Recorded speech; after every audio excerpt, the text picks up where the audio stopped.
Hello, everyone. Thanks for joining us. We'll be getting started in approximately 3 minutes.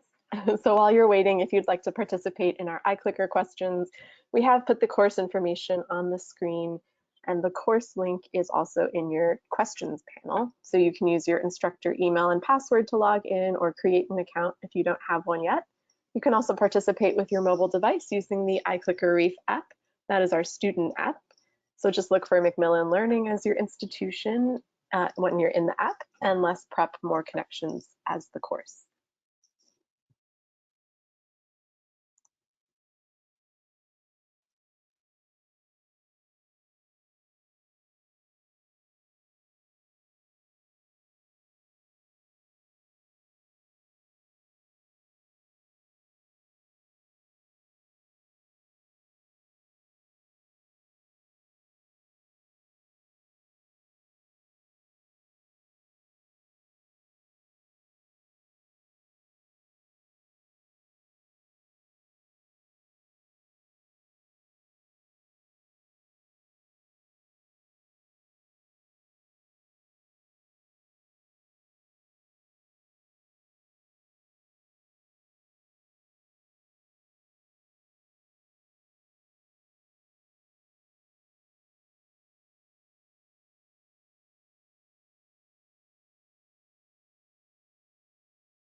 Welcome, everyone. Thanks so much for joining us for our webinar, Less Prep, More Connections, Fun, Formative Assessments in No Time.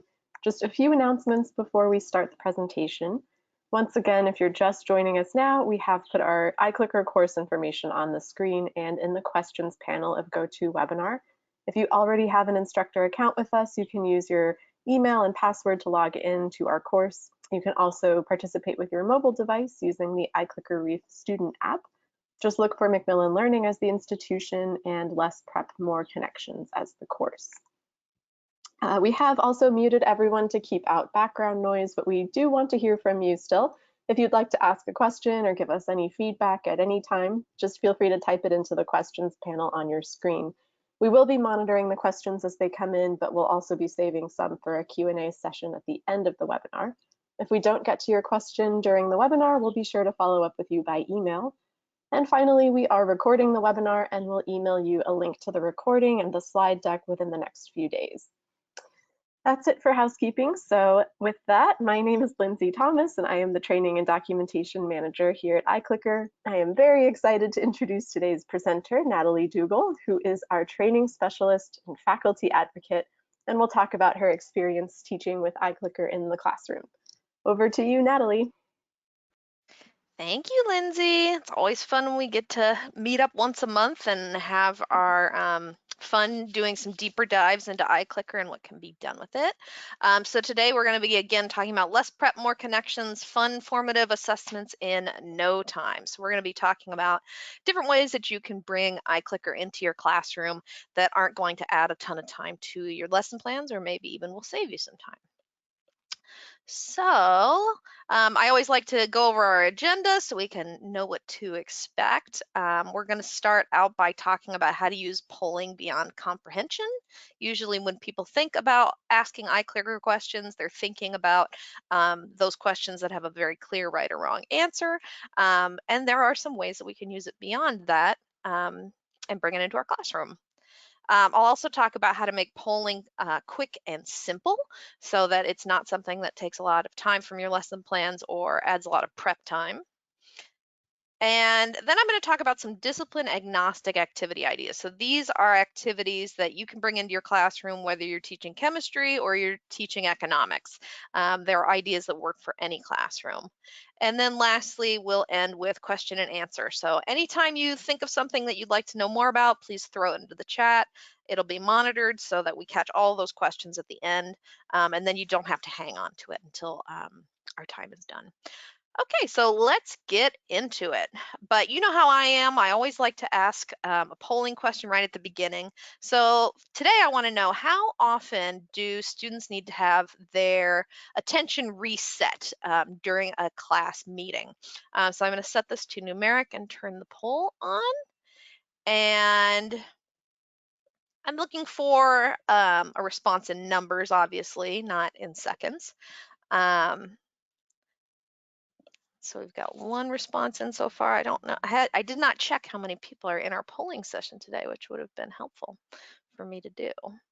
And I don't want to pull up all my attendees in front of everybody. So I'm going to let this go until the 45.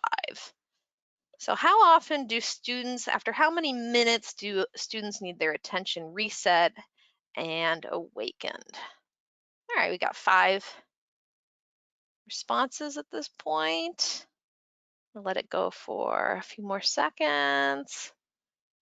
Okay, let's see what people thought. All right, we have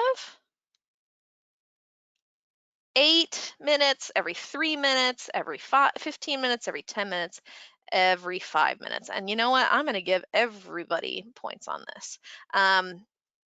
So if you start looking into the science behind how much students can pay attention or not, you'll find that there's a lot of squishy science out there. There's not a lot um, that can be reliably pointed to say, yes, this is the number. But there tend to be 2 different things. One is when students first come into a classroom and they get settled in, they settle in for about 2 minutes and then they get distracted again. So those first 5 minutes in your classroom, you sort of have your students' attention. And then after that, it's about every 10 to 15 minutes. One number that I'd want to draw attention to is 18 minutes. So if you look at TED Talks, and they're the original TED Talks, not the ones that other people can do, but if you look at TED Talks, they have to be 18 minutes or less. And that's because they found that after 18 minutes, people just become oversaturated and they can't pay attention anymore. Unfortunately, most college instructors do not have the luxury of having 18-minute classes. You have 50-minute classes, 90-minute classes, and it goes on from there. And so using a tool like iClicker to simply reset the attention by making classroom into more of an active experience can be really, really helpful. And it's something that we want to think about doing, especially at the beginning of class. So let's talk about some ways that you can use polling beyond those comprehension questions.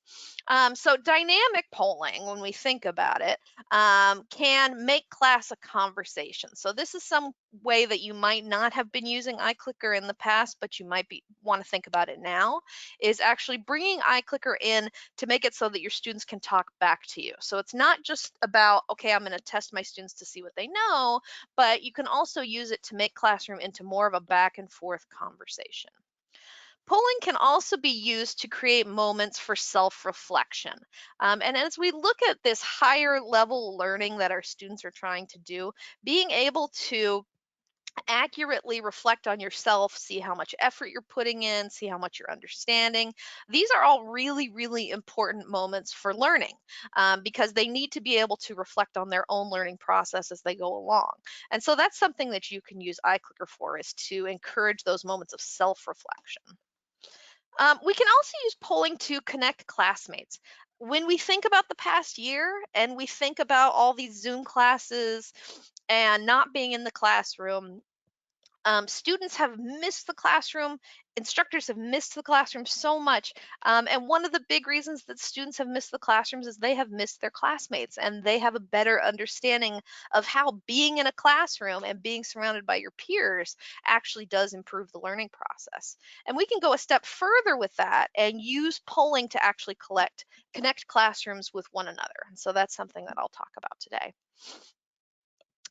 We can also use polling to encourage a growth mindset. So I really love working with my kid about this. We like to talk about the difference between a fixed mindset and a growth mindset. So that fixed mindset is, I've never been good at this skill. I'm never going to get good at it. People are just born good at it, and I'm not one of those people. Whereas a growth mindset is, I'm struggling with this concept now, but I know if I practice, I will get better, and knowing that learning is a skill that can be grown, and it encourages students to have that growth mindset that's a little bit more flexible and encourages learning. And we can do that with iClicker. We can also use it again to reset student attention, and that's something that is incredibly important. So even if you're not asking a polling question to see if they just got the concept that you explained to them, we still see polling as extremely valuable simply because it wakes a student up, it gets them out of that passive receiving mode and gets them into that active back and forth mode. So, what are three feelings that you as an instructor have to describe the upcoming term? So, you're thinking about coming up back maybe for summer, you've got a summer class going, or maybe you've got a class coming for fall. But what are three words that you would use to describe your feelings about the upcoming term? So, these short answer questions take a little bit longer. People are thinking. And if you don't have three words, it's okay to just put in one word. If you have 4 words, I won't tell anyone.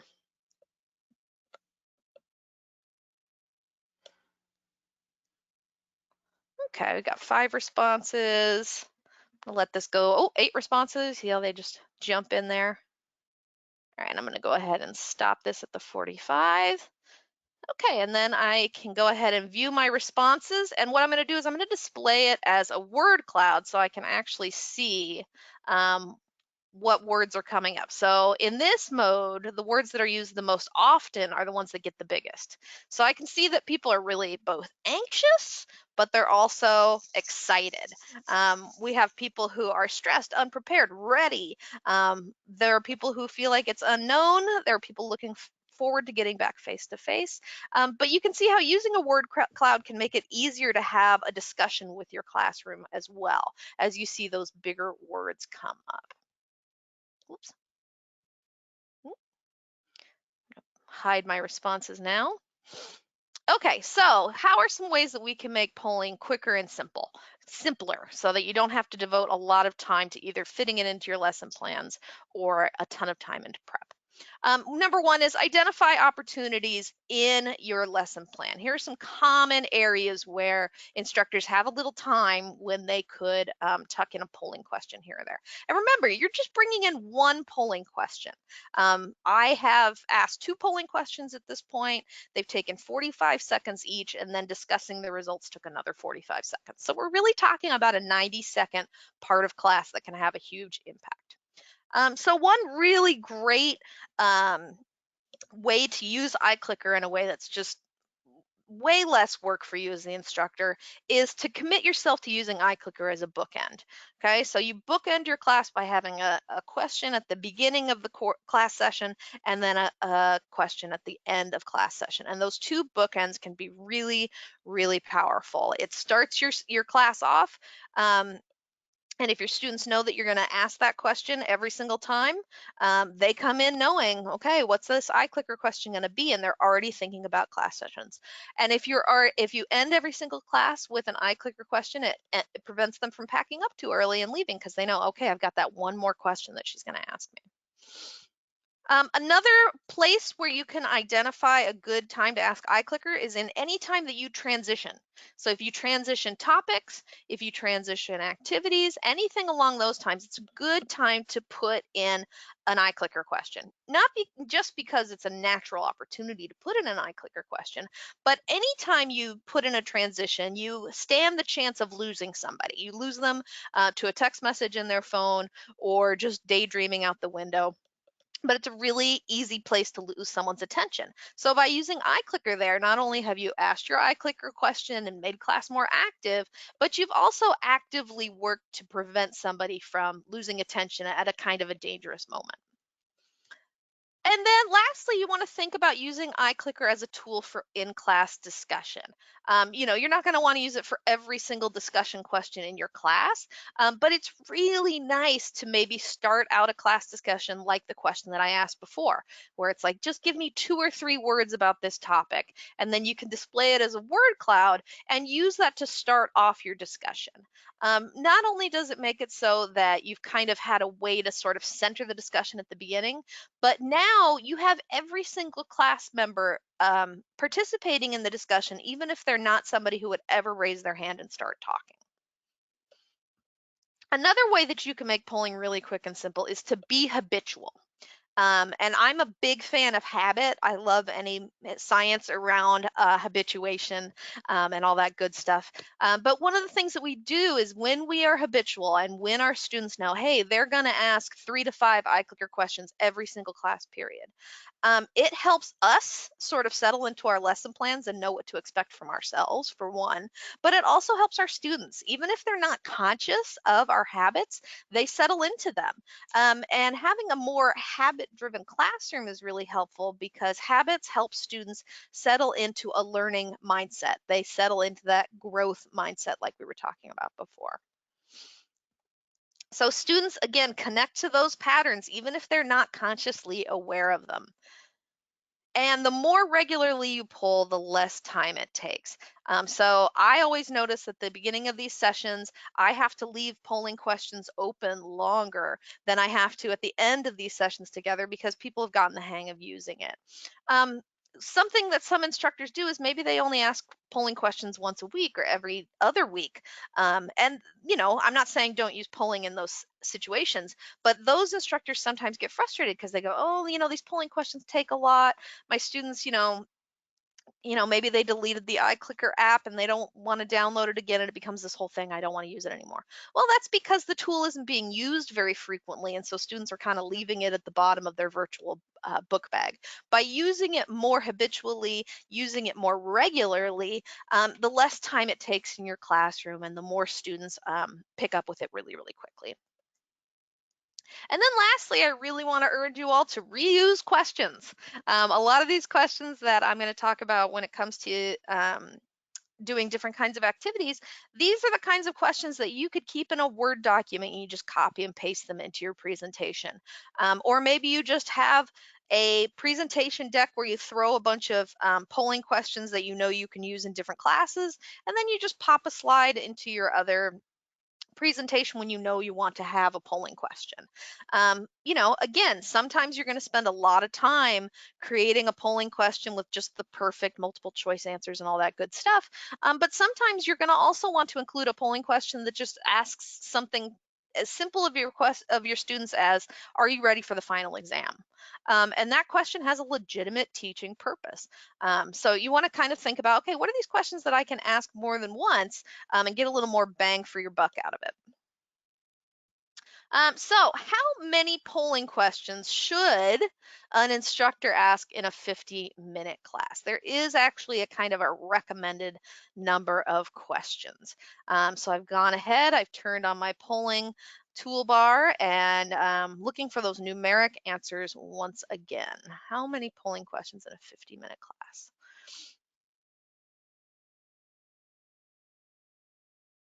And if you're really sharp, I actually mentioned this specific range.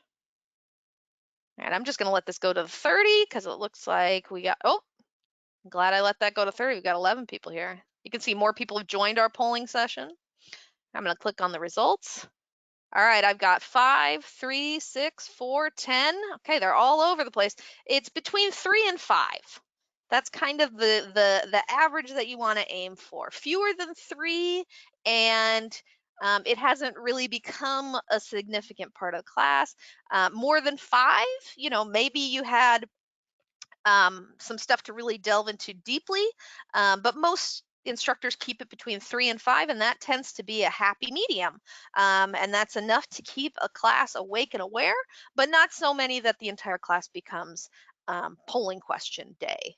Um, so when you think about, okay, I'm going to bring polling into my classroom, again, it doesn't have to be something where you've asked 10 polling questions, because writing 10 polling questions for a 50-minute class and then doing that for, say, 14 weeks, that's a ton of prep. But if you're thinking, okay, I'm going to ask 3 polling questions in each of my polling classes, and 2 of those questions I'm going to ask at the beginning and 1 at the end, that really does make it so that you're not creating as much as you might have felt. Okay, so let's talk about some discipline agnostic iClicker activities that you might consider bringing into your classroom. So one concept that I absolutely love, and you've probably heard me talk about it before, is the concept of an entrance ticket. Again, this is the beginning of your bookmarks. This is some bookends. This is something that you can do at the very beginning of class. It's a question for students to answer at the very start of your class meeting. So this is something that you can put up and start up as soon as you walk into the classroom, and then maybe you'll have a few extra seconds to drink your coffee because your students are going to come in, sit down, see the question, and they're going to get into iClicker. They're going to leave you alone for a moment. So you can ask them really simple questions for these entrance tickets, like, what do you remember most from our class meeting? Or what part of the homework was the most difficult?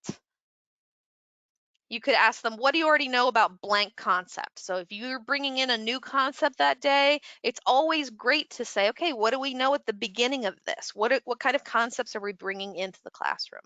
Or you might just have the class say, hey, what do you anticipate today's class will focus on? And you can say that's based on the readings or based on our last class period together. Um, and asking this question just once, saying, what do you anticipate today's class will focus on? Asking it just once and then never asking it again might not create a ton of value for you or in your students.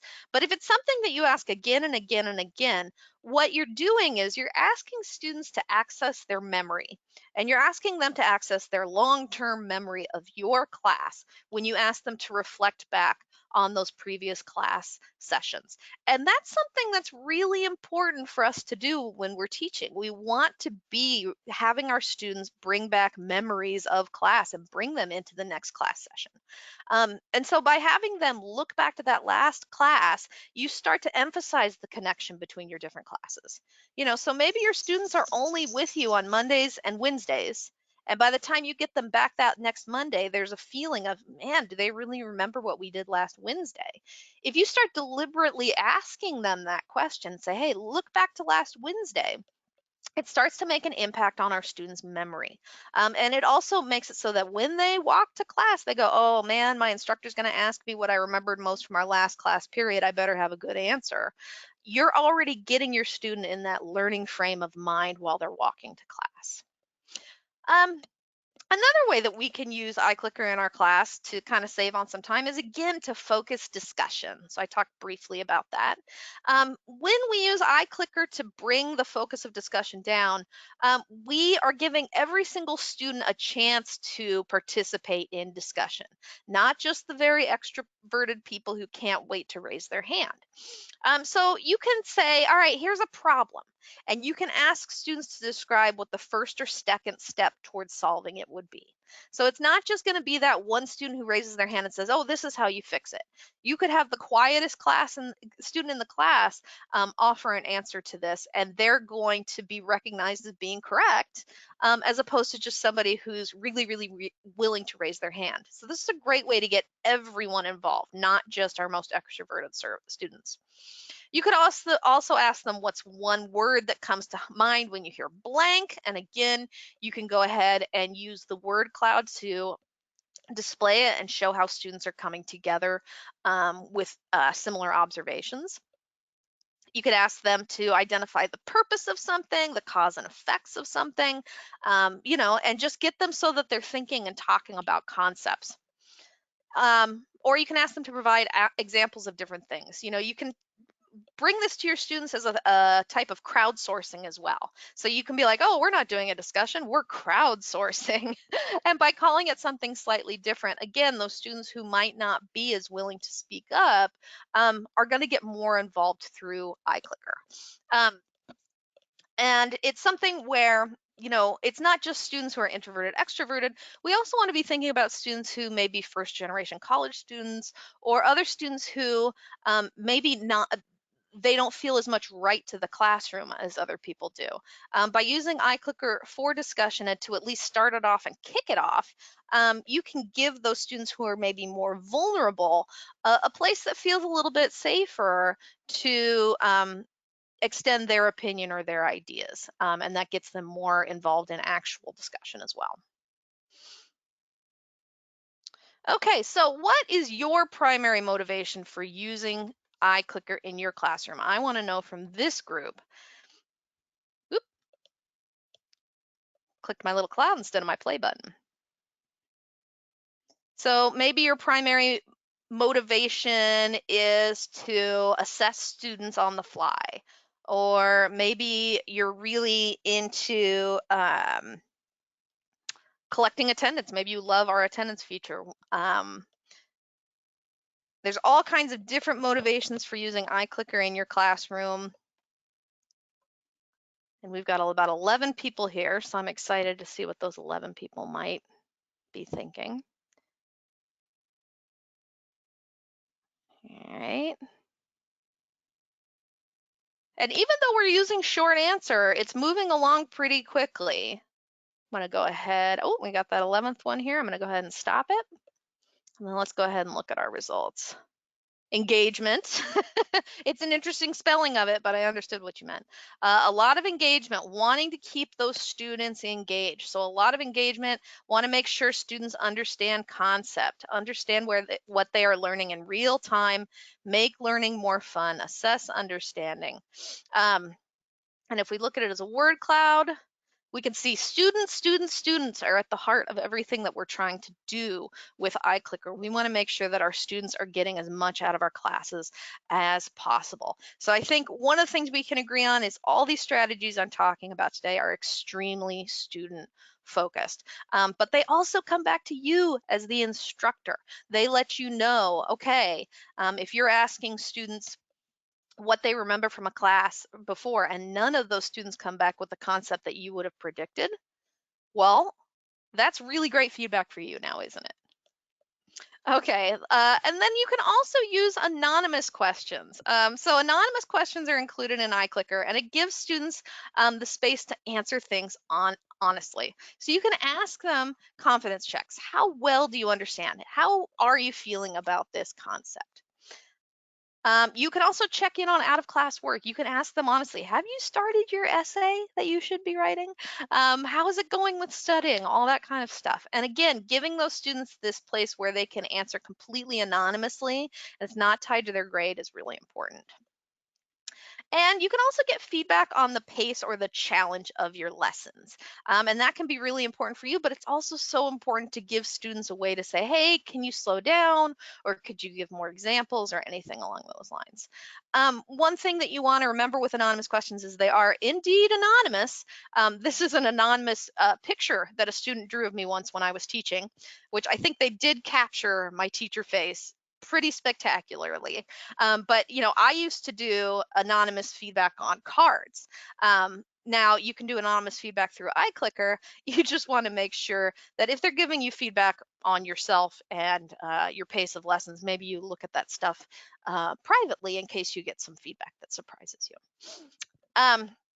So I saw anxious show up as an answer that a lot of people wrote when they thought about returning to the classroom. So I'm interested in knowing, what are you anxious about when returning to the classroom? So I'm going to turn this into an anonymous poll by clicking here, turns my toolbar black, and then I'm just going to go ahead and turn it on. Whoops, I'm gonna have to do that again because it did not take the capture of my screen that I wanted it to take. There we go. I'll have to go and delete that later so it doesn't show up in your records. Okay, what are you anxious about when you think of returning to the classroom? So I saw that show up for a lot of people. I'm interested in knowing.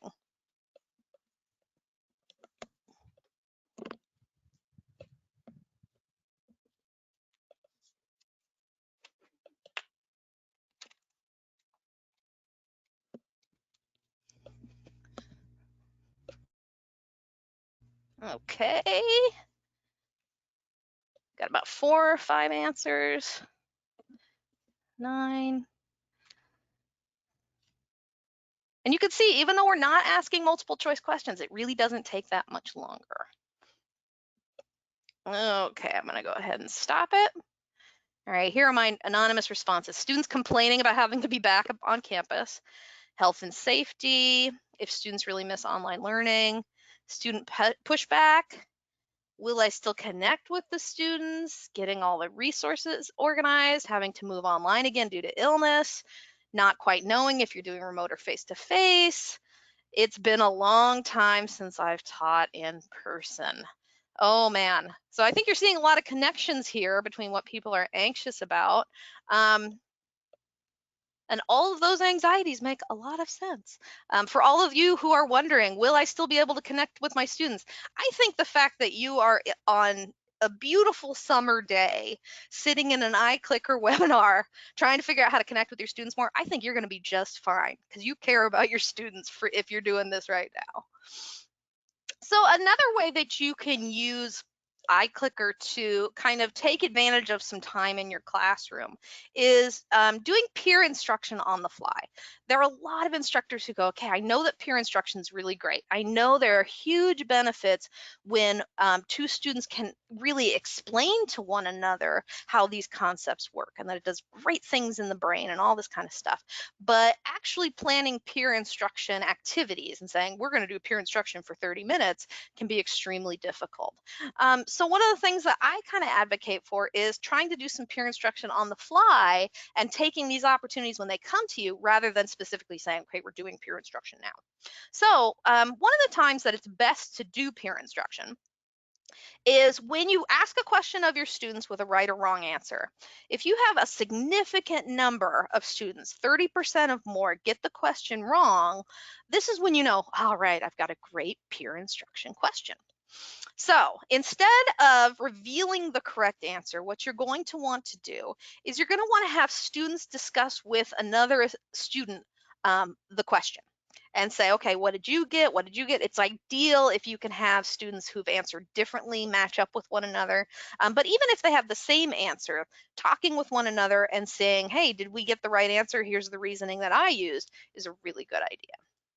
After they've discussed, ask those students that same question. So again, this is one of those examples of being able to reuse a question. And then display the results and discuss the solution as an entire class. And a lot of times the results will shift all the way over to the right answer. Sometimes the results shift all the way over to the wrong answer. And that's what's great about peer instruction is you never quite know what you're going to get. But this is how you can do peer instruction on the fly so that you're not sitting there going, okay, I'm going to try and do peer instruction for a half an hour and then it fizzles out or it runs over or anything that along those lines. Instead, you say, okay, I'm going to ask these questions that I think are pretty good challenges for my students. And when the opportunity presents, that's when we're going to do peer instruction. That's a way that you can do peer instruction in a way that maybe doesn't take as much of a significant chunk out of your class lesson plan. And then lastly, I want to talk about exit tickets. I talked about entrance tickets, so you knew I was going to talk about exit tickets. So these are questions for students to answer at the very end of class. And again, these entrance and exit tickets to me are so important when we think about habituation. So if you think about your class as being a dependable event that your students come to, that they can feel the rhythm of, starting your class with an iClicker question at the very beginning of class is going to be motivating for your students to get to class. It's going to make it so that they are in a learning frame of mind before they even arrive in your class. And it's going to make it so that they are connecting back to your last class periods in memory. all amazing things. And then with exit tickets, it does similarly amazing things. It helps them to reflect on the class session they just had, and it helps them also to stay settled in a learning mode until you've asked that last question. And so they're not spending the last 15 minutes just checked out, shoving stuff into their bags, getting ready to walk across campus. So here are some examples of some good exit tickets. Summarize today's class in one sentence.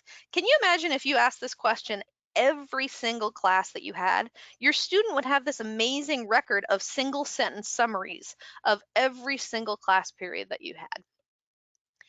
You could ask them to ask you one question about the day's lesson. Or you could say, what do you anticipate our next class will focus on? Get them looking forward to their next class. Or what point from today's class do you hope is revisited in another class? And get them again thinking about what happened that day, and creating a record of your time together.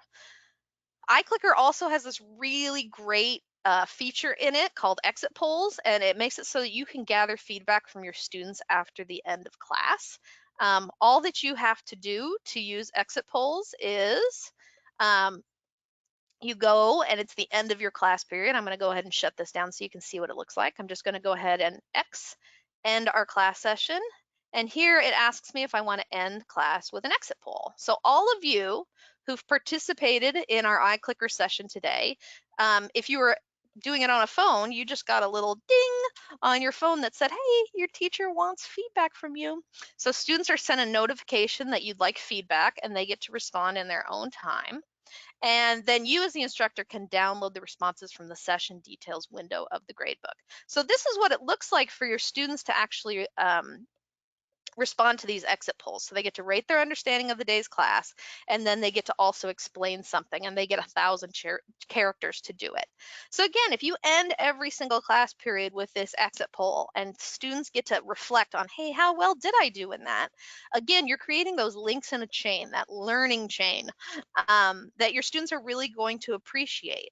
Even if consciously they don't understand how this is important to their learning, subconsciously they are participating in that reflection. They're doing self-reflection when they are, and it helps them take responsibility for their learning. Okay, so I just talked a lot. Want to know, what are our questions? What are our comments? Yeah, we've got a couple of questions that have come in, but if anyone has any other questions to ask, do feel free to put it in the questions box, and we'll go ahead and ask it. Okay, so first question is, for short answer questions that get a lot of responses coming in, can I wait to grade them until after class? Yes, absolutely. You can go to iClicker.com later, log in as an instructor. All that information's right there. And occasionally you might say you get a response where you're thinking, well, what student said that? That's a place where you can go and drill down in more. If you're asking your students like, hey, where did you struggle with the homework? And you get a response that was like, all of it. I spent 6 hours on it and I didn't understand any of it. You can go and you can actually drill down and find out which student said that. And you can maybe reach out to them and say, hey, we've got tutoring available, or what's going on? And you can just reach out to that student individually and say, hey, you're spending 6 hours on the homework. That's not good. Let's figure out how to help you. Yeah. Right, and just a reminder that anonymous questions you cannot go back and attach to an individual student. Very good point. So Yes, someone don't ask just anything too say, sensitive. yeah. All right, cool. Next question. Is it possible to know if students that answered questions are not present in class? There is. So what you would need to do is you would need to turn on our GPS feature. Um, and basically what that means is students have to be in the classroom's area to check into the class in the first place. And only then are they able to participate in the iClicker session. So that's, if you're interested in that, that's definitely something we can send you more information about. All right, great. Next question. Can students enter answers if they are watching the class as a recording? No. Okay, so polling questions take place in real life. So, if you're watching this webinar afterwards, I'm sorry, but you're not actually able to go ahead and participate today. But something that you could do is you could use the iClicker assignments feature. So let's say that you have half your class who are meeting with you in person, and then the other half of your class is doing an asynchronous thing where they watch your lectures later. You could have your classroom students respond to polling questions live, and then you can make an assignment for your asynchronous students with the same questions, and you could just instruct them instead of doing the polling questions live. You can do the assignment and just go through it with the class. So we've really tried to make it so that you can serve those students who are online only and maybe asynchronous. All right, great. Next question, could you show us what the iClicker gradebook looks like quickly? What the iClicker gradebook looks like. Mine's, well, then you're going to see my messy computer, but okay. You're going to see it It's all not messy. messy at all. Okay, I'm going to go ahead and sign in here. You can see I have a lot of questions. Here's our class down here. Let's prep more connections. Just went and clicked on it. Here's the activity from the day, and I'll go ahead and click on my gradebook. There's not too much that's happened here because we've only had the one class session. So you can see totals, performance, participation. That's how it's broken out. Yeah, and then I can click on an individual student, and I can see their participation a little bit more, so I can drill in on a single student. Great. Yeah. And can you export the grades for use in Excel or another Yes. program? All Yeah. right. You can go ahead and export it here, and then you can export it in iClicker format, which is CSV, and then also have other formats for different learning management systems. And then we also have GradeSync available for several of the bigger learning management systems, but those require setup from an administrator first. So Great. And while you're in here, could you just quickly show us the attendance section? sure, here's the attendance section. Here you go. And you can see I have class number 2 here, so I'm just going to click on this and I'm going to change it to class number 1.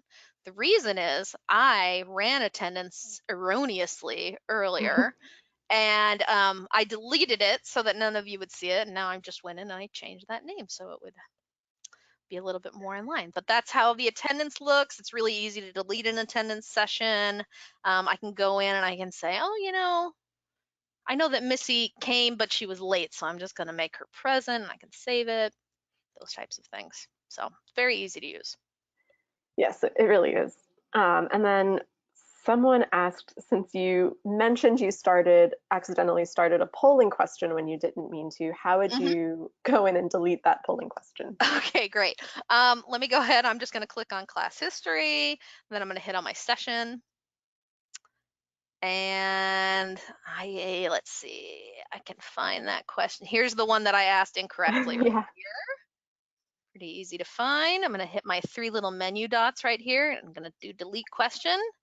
And then I'm going to say, yes, I do want to delete my question. And then takes care of it for us. So now when my students look into their session history, they're not going to see that erroneous question anymore, and it won't have any impact on their grades or anything. Yeah. All right, thanks for that. We've had a lot of great questions coming in. So just to confirm, this is also where you would go back and mark questions as correct. Right. Yeah, so I could go ahead and I could click on this numeric one, and then you see right over here, I got to move my GoToWebinar toolbar so you guys can see. If I go ahead and I click on it, it pops up to the side, and I can go ahead, I can say, I can ungrade one as correct or incorrect. I can regrade it. I could put in partial points. So if I had a student who came to me later and said, hey, I should have gotten partial points for this or that, I could go and put that in. I can put in another answer, mark it with a blue star. That way I know this is the answer my students are going to study. Yeah, it's pretty straightforward. We try and make it as flexible as possible. Yes, exactly. Next question, can TAs have an account? Yeah, TAs can have an account. And one of the things that's really great is if you go over to this People tab right here, you can go up to instructors and you can add someone to your course. So if I had a TA, I could just go over here and click Add Instructor. And then I can put in their email address and their first and last name. And then I just go down here to role and I can put them in as a teaching assistant. So that makes it so that your teaching assistant can help with your classes, but you're still listed as the main instructor on the account. All right. Next question. Come on. If a student purchases an iClicker remote, will that also give them access to be able to use the student app? Yeah, if they purchase an iClicker remote from now on, it will also come with 5 years of access to iClicker, the student app. Um, So they register their remote with iClicker, and that will put 5 years of iClicker online access into their account. So it gives you as the instructor a whole lot of freedom when it comes to using iClicker. Yeah, exactly. And it's just the first time that whoever registers it for the first time gets that access. So it can't be Exactly. Yeah, it shared. has to be a new remote. It Yeah, shouldn't be a yeah. shared remote. Yeah. But yeah, it's a pretty great deal for students. Hmm. All right, it looks like the last question for now is I'm interested in learning more about how to set up my iClicker course. Do you offer any sort of training or tutorials? We do. We do. So all you need to do is go to iClicker.com. Can see I'm doing it right here. And then just look here that pops up. How can we help demos and trainings? Go ahead and click on trainings. And you might just want a demo. You just might want to see how it works really quickly if you're not sure. Or you are like, I am committed. Let's do this. And you can sign up for a training. And we'll help you get all set up and ready to go. And spoiler alert, you might end up meeting with me. You might end up meeting with Lindsay.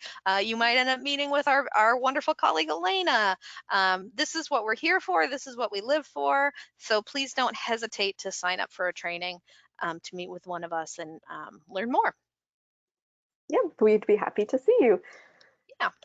All right, well, that is it for questions. So, yeah, as I mentioned earlier, we'll be sending an email with a recording of the webinar and a PDF copy of the slide deck. So you'll have all of these ideas, these great ideas that Natalie just shared. If you do think of any additional questions later, you can always respond back to that follow-up email so we can get you the answers that you need. So thanks everyone for joining us today. Yeah. See you guys next month. See you next month.